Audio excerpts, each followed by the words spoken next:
fluorescent lights of the 10th floor buzzed with a low, agonizing hum, casting sterile white beams across rows of empty cubicles.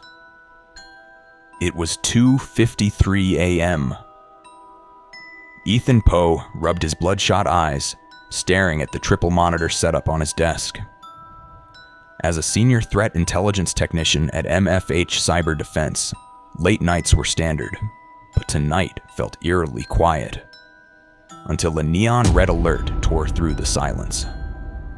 A massive, sophisticated intrusion vector had just hit the core servers of Titan Financial, the firm's largest banking client. Ethan's pulse spiked.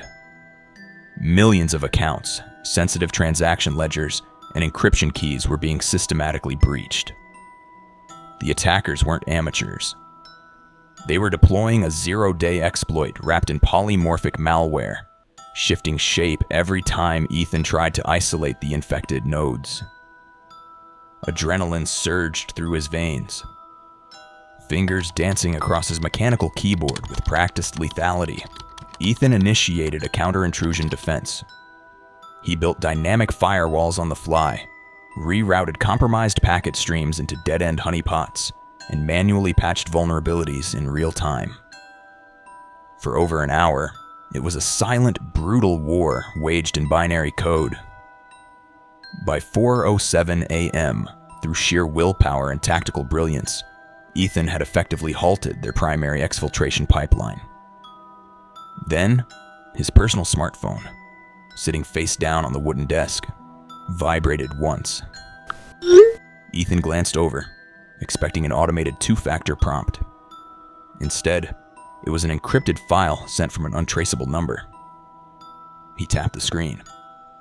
His stomach dropped into a void of pure terror. The file was a low-resolution video stream.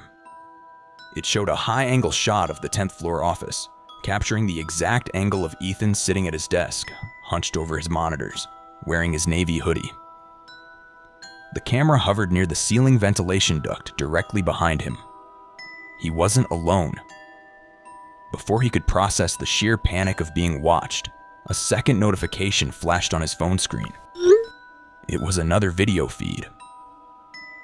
The camera slowly panned through a dark, familiar hallway, moving past framed family photos before pushing open a cracked bedroom door.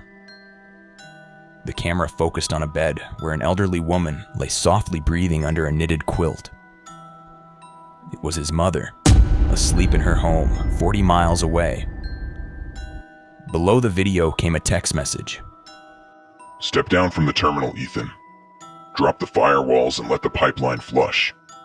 You have 2 minutes, or she never wakes up." A cold sweat soaked Ethan's shirt.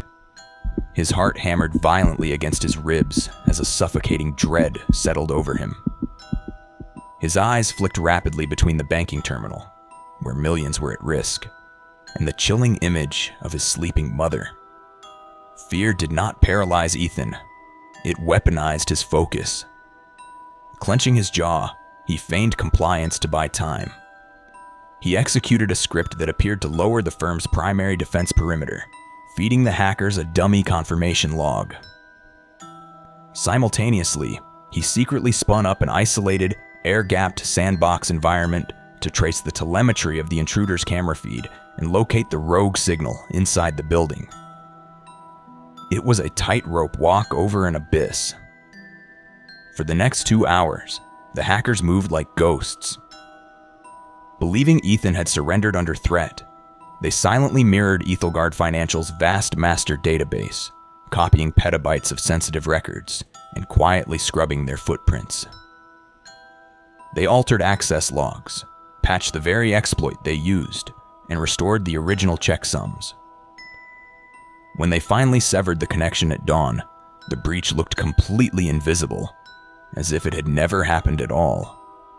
At 6:34 a.m., weak morning sunlight filtered through the skyscraper's glass exterior. Exhausted, trembling, but holding an encrypted flash drive containing the raw forensic proof of the breach and the attacker's digital fingerprints, Ethan stood up.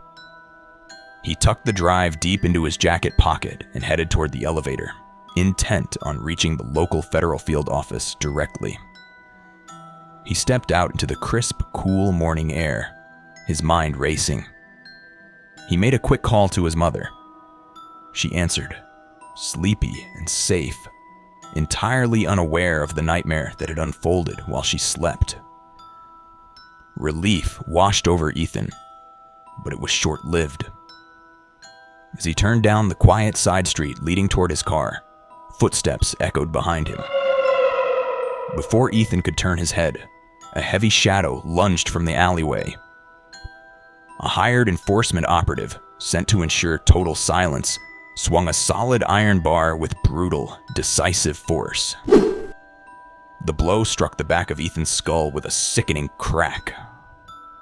Darkness claimed him instantly. His body crumpled onto the damp pavement, the flash drive slipping unnoticed into the storm drain beside him. By mid-morning, Ethelgard Financial reported no anomalies, their systems running perfectly without a single blip. Meth-Osh Cyber Defense closed the night shift logs, attributing Ethan's disappearance to sudden fatigue or personal leave. In a quiet room at the municipal hospital, machines beeped in a rhythm that Ethan would never hear. Doctors delivered the final devastating diagnosis: severe traumatic brain injury resulting in an irreversible, permanent coma. To the world, it was an unsolved street mugging on a quiet morning. To the financial realm, it was just another seamless business day. Nobody ever knew that on a lonely 10th floor, beneath the soft hum of fluorescent lights, a silent war had raged. Or that Ethan Poe had sacrificed everything to fight it.